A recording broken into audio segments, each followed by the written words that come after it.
Welcome to the month of February, Poets. I'm Andrew Tata. And I'm Alexandra Sanchez. Welcome to the spring semester. So, you may have noticed more than a few amount of students walking around in a uniform. It is definitely pledging season. Let's take it to Rashad with more details. When do you think would be the ideal time for pledging?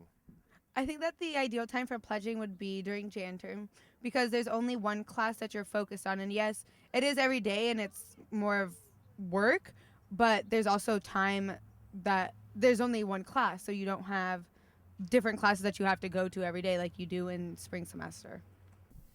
What's your opinion on 6 weeks to 4 weeks?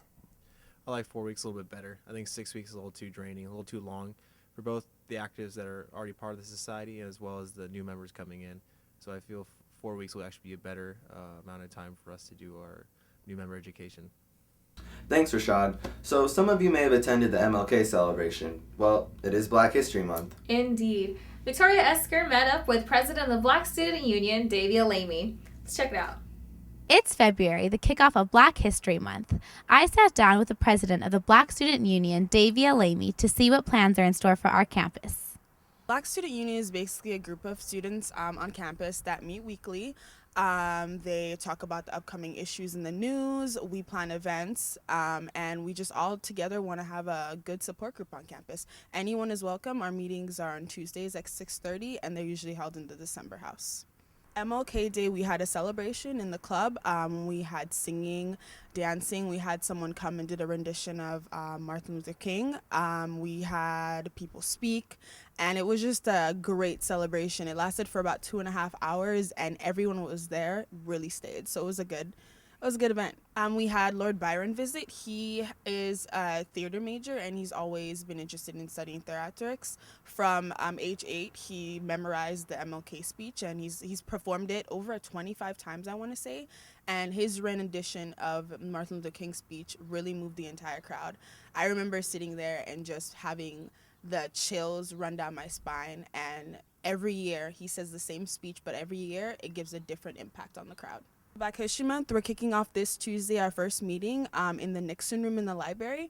We're having the author of Shifting the Double Lives of Black Women, Miss C. Jones, come, and before her arrival, we want to have a book club, so we're kicking that off. On February 13th, we're also having one of the renowned guys come and talk to just the students that are in BSU, and everyone's welcome, about his experience in his PhD program. It's going to be held in the club. And then on the 26th, we'll have the author come for the shifting. It's an all-day event. And then on the 28th, we have our annual Roscoe's trip. Hope to see you poets here in the campus courtyard on February 13th. For QCTV, I'm Victoria Esker. Back to you in the studio. Thank you, Tori. Along with a great beginning to the new semester, many poets have also returned home from abroad. Let's take it to James to meet some of these returning students. James? Thanks, Alex and Andrew. With the start of spring semester fast approaching, many poets are returning to Whittier from all around the globe.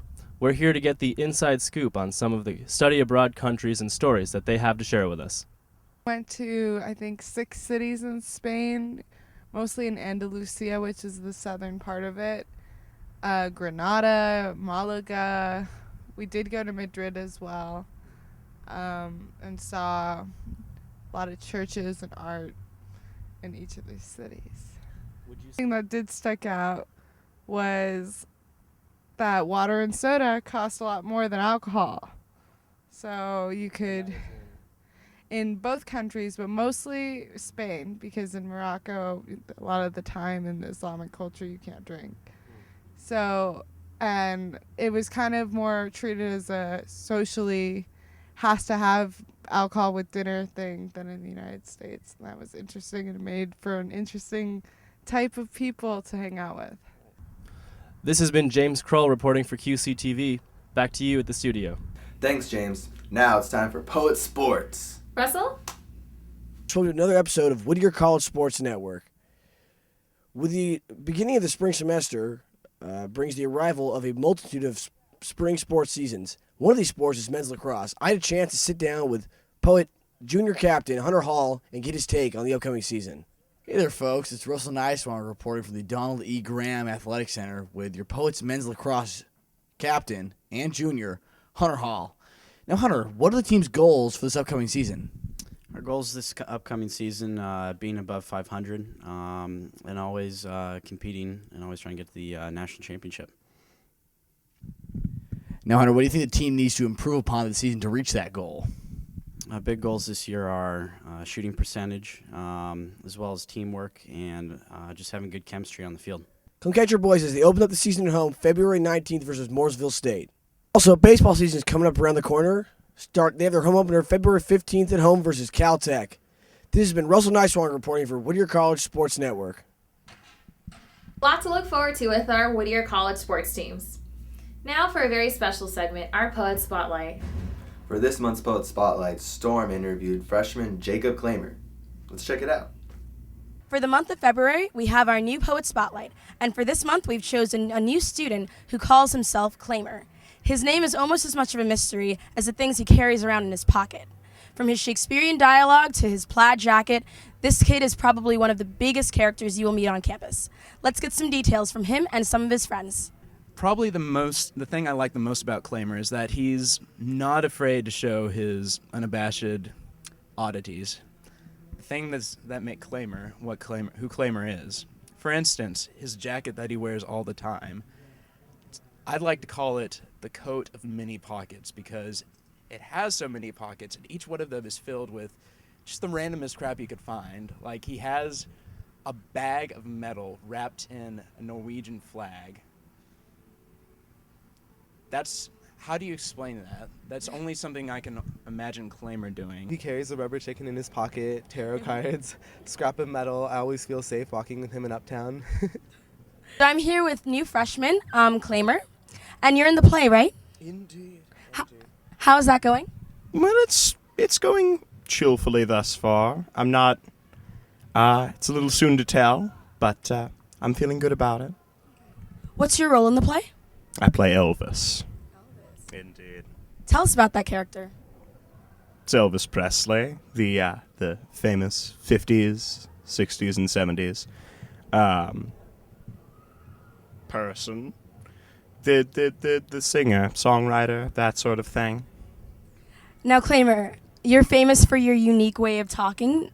We were just wondering how you developed this eloquent way of speaking. Oh my. Well, I'm not entirely sure, actually. It just sort of happened, and I enjoyed it, and I just sort of stuck with it. The end. All right, so we spoke to some of your friends, and they spoke a lot about some of the things you have in your pocket. All good things, I trust. Would you be willing to show us some of those things? Well, since you asked so nicely, let's do it. Perfect. First off, we have my metal pocket, which is tied up in a Norwegian flag. Okay. Because I felt like it. We have, all sorts of different things here. First off, we have the thing that breaks the rule, a rock. This is a piece of an airplane. Oh, that would be just fine. This is a piece of a pocket watch. Pocket watch? Indeed. This is a piece of a gate. A gate. This is a car door. Okay. Peace sign. Peace sign. Indeed. Round thing.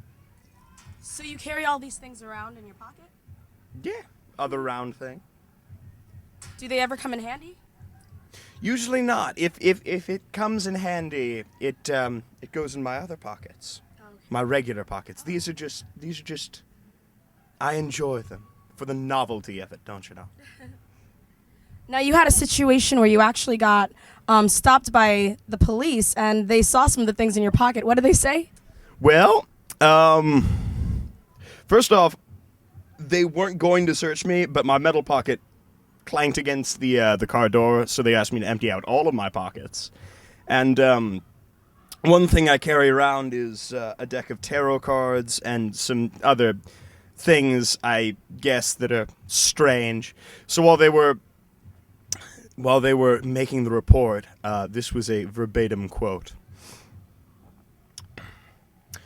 We've got an 18-year-old Caucasian male, driver's license number, my driver's license number.